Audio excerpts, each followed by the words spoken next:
Eu acho que o São Paulo e o Palmeiras é equilibrado, não porque os 2 times sejam equilibrados, o Palmeiras é superior ao São Paulo, mas os mata-matas têm sido equilibrados dos 2 times, o histórico recente, o São Paulo eliminou no ano passado, e perdeu a final, né, do Paulista, então mostra ali que uma hora o São Paulo tinha ganho a final do Paulista anterior, né, então eu acho que tem um equilíbrio ali, quando são 2 jogos mata-mata assim, é equilibrado esse. Os outros, não que sejam, tem um super favorito, mas eu acho que os outros têm algum favorito ali que você poderia destacar, que seriam Corinthians, Flamengo e Grêmio aí nesse caso. Evidentemente que além do equilíbrio de ser um clássico, eles decidiram final de Paulista 2 vezes, Copa do Brasil mata-mata, Libertadores em mata-mata e vão de novo agora na Copa do Brasil. E para você, Casão? Não, eu acho São Paulo e Palmeiras. Eu acho o Palmeiras o melhor time do Brasil. Mas aí, com o São Paulo, é assim: é um clássico, tem história. Né? O São Paulo, mesmo bem inferior ao Palmeiras nos últimos anos, conseguiu bater de frente, assim, de igual para igual, eliminando, inclusive, sendo campeão, inclusive. Só que eu acho que esse confronto decide. O favorito fica aquele que jogar a segunda em casa. Esse jogo é um jogo que o fator campo vai ter bastante influência. Primeiro porque o campo do Palmeiras é grama artificial e o Morumbi não. Então, dependendo se o Palmeiras jogar a primeira em casa, por exemplo, tem que fazer o máximo possível para fazer gols, para ganhar bem. Porque depois vai jogar no Morumbi lotado de uma grama diferente. E o São Paulo mais ainda, se jogar a primeira em casa. Porque decidir na grama artificial é muito favorável ao Palmeiras. É muito favorável ao Atlético Paranaense também. O jogo invertido, entendeu? Então eu acho que esse jogo São Paulo e Palmeiras, a decisão mesmo será no segundo jogo. O time que jogar em casa a segunda partida leva vantagem. Você já pode votar também no confronto mais equilibrado aqui na nossa enquete que está no ar. Palmeiras e São Paulo já largou na frente com mais de 50% dos votos e logo atrás vem Flamengo, Atlético Paranaense, além de Corinthians e América e Grêmio e Bahia. O chaveamento está montado, o sorteio dos mandos vai ser na sequência para definir isso que é importante que o Casão acabou de lembrar, para a gente entender como é que vai ser a ordem. Quem joga primeiro em casa, quem joga segunda em casa. Nesse confronto clássico Palmeiras e São Paulo, a gente já viu como fez diferença. Na final do Paulista, né? O São Paulo vence no Morumbi e depois toma uma goleada no Allianz Parque. Então, realmente faz toda a diferença o sorteio do mando. Você, quando jogava, Casão, preferia no mata-mata a primeira em casa ou a primeira fora? Não, então, eu joguei com o Porto Champions League e joguei com o Torino a UEFA. Com o Torino, nós fomos até a final jogando a segunda em casa. Primeira fora, eliminamos o Real Madrid, jogando a primeira em Madrid e depois em casa. A final foi invertida. Jogamos com o Ajax em casa e a segunda fora. Nós empatamos 2-2, empatamos 0-0 e o Ajax foi campeão, porque tinha o gol fora. Então eu sempre preferi jogar a segunda em casa. Eu sempre achei que é melhor, independentemente do resultado que acontecia fora. É claro, assim, depende do time, depende da história do time, depende de como foi o time no desenrolar da competição. O Torino, naquele ano, em casa a gente ganhava de todo mundo, inclusive ganhamos da Juventus e tudo mais. Era um time forte, a torcida forte. Então eu confiava muito nisso.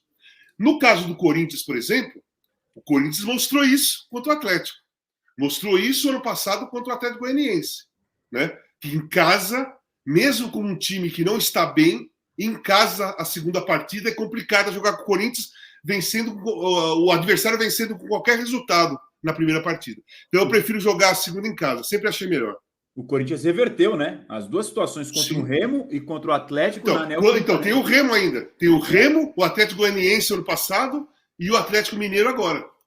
Com a força da torcida, evidentemente a Fiel tem esse poder de ajudar o time dentro de campo. Foi nos pênaltis. Uma ainda era o Cuca no comando, a outra agora já com o Vanderlei Luxemburgo. O Corinthians vencendo no tempo normal, depois levando para os pênaltis e passando adiante. Rodrigo Matos, a nossa produção, o André Luciano, me lembra, ele tem toda a razão, né? Já teremos a prévia da Copa do Brasil entre Palmeiras e São Paulo, agora nesse final de semana no Brasileiro, porque já tem clássico. Sim. São Paulo e Palmeiras, domingo às 4 da tarde no Morumbi. Já vai para o seu primeiro aperitivo, Rodrigo Matos.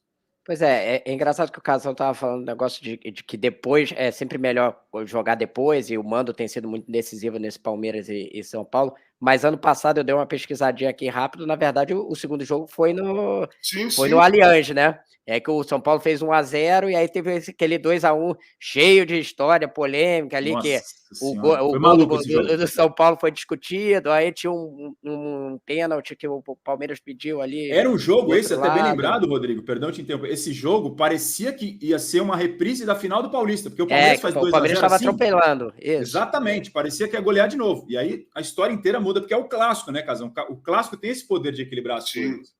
Sim, não, assim, é claro que o São Paulo classificou ano passado, mas a diferença do gramado, não tem como discutir, porque o São Paulo joga 2 vezes num gramado artificial, né? Ou 3 vezes, né? Porque joga o Botafogo também. Agora tá aumentando, agora tem o Botafogo, o Atlético, né? E o Palmeiras. Então, o Atlético Paranaense e o Palmeiras. Então, são só 3 vezes no ano, né, que vai jogar num campo artificial, e joga a maioria no campo gramado. Isso faz a diferença. Mas como é clássico, como tem esse confronto, tem história isso aí tem história, não é agora, sabe? Isso aí já decidiram o Campeonato Brasileiro, né? O Palmeiras empatando 0-0 e sendo campeão. Então ali tem uma história. E o que eu estou percebendo, está muito nítido, é o seguinte: caso o América seja eliminado, né? Se o Corinthians passar pelo América, é um clássico paulista na semifinal de novo. E não tem como fugir. Só não vai ter se o América passar. Perfeito. Mas aí pode ser Corinthians, São Paulo, Corinthians e Palmeiras. Né, se o Corinthians passar. E aí pega. Quase o mini Paulistão esse lado da chave ali. Aí pega fogo de novo, né? Pega fogo de novo. Rodrigo, você estava falando, perdão. Não, vai ser curioso ver a questão do Palmeiras e São Paulo, porque todos os últimos confrontos foram com o Rogério Ceni como técnico de São Paulo, né? Aí encaixava o jeito do Rogério de jogar ali com o Palmeiras, encaixava, mas também já desencaixou, como teve a final do estadual e tal. A gente vai entender agora como é que é esse encaixe do Dorival com o Abel, né?